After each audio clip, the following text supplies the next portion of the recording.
All right, so let's move on to the kitchen area.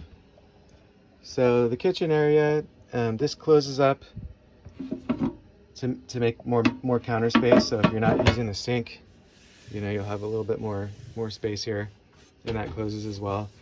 So we'll just start here. There's plugs in all the sinks as well as the shower. So they say to tighten it when you're driving. Obviously you'll need to loosen it when you're going to start using it. But let me show you how to use the water.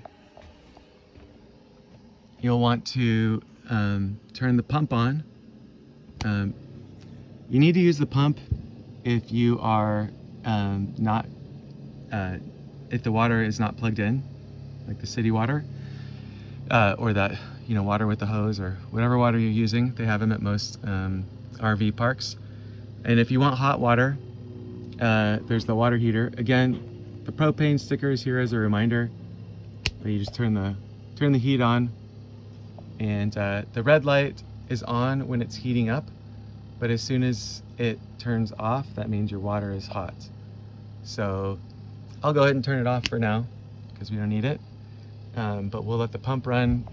I usually let it run for like a minute or so, and that will let you let some pressure build up in there. We can see if it works. Typically you'll see like it sputter a little bit at first, like that. It doesn't have too much pressure in it now, which is why it's draining really slow.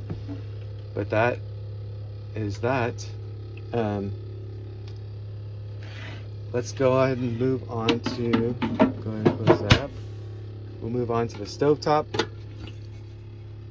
The stovetop, to basically to light it, you turn it to the left, and you'll see the flame. I think, yeah, you'll see the flame there, and then you have to light it with a lighter.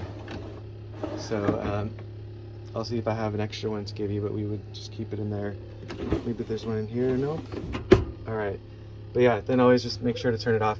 Before you start this though, you'll want to open the vent. So this vent opens all the way up, and then you'll want to turn the fan on. You can turn it on high or low or whatever you want to do. And it's really nice because it's actually, it's kind of a warm day today. It actually takes the heat out, sucks all the heat out of here too. So it's pretty nice. We'll turn that off. Close it up. And again, that's one other thing that you want to close up before you leave, if you're driving anywhere. All right, so we'll move on to the fridge. So there's 3 ways that you can use the fridge. It can either be using gas, you know, with being plugged in. So gas is currently on, plug it in, or use the battery. So when you're still at, you know, home or parked somewhere, you want to leave it plugged in because it kind of sucks a lot of battery.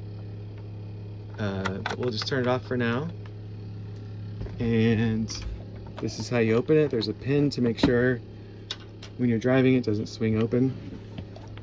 So you want to make sure to put the pin back in when you're not using it, or when you're driving rather.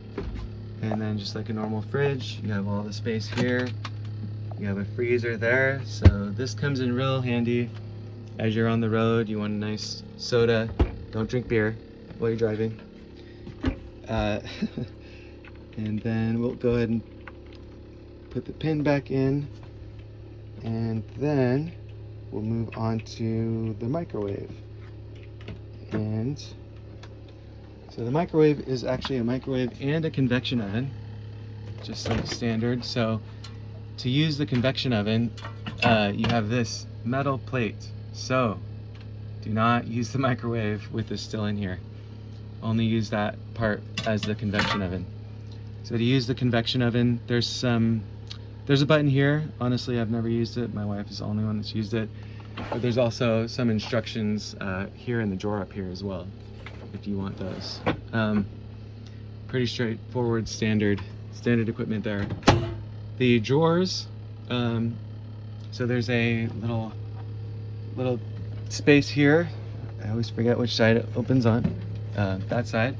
So, you know, you could put a little garbage bag there or whatever you want to do. It's fairly small though.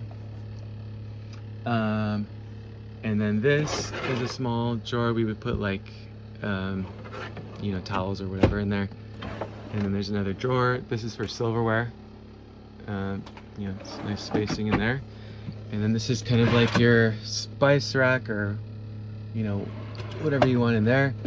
And as you close them, you hear this click. You want to make sure that that's closed all the way so that it doesn't swing open when you're driving. And then that's the final drawer in the kitchen area. So there is the kitchen.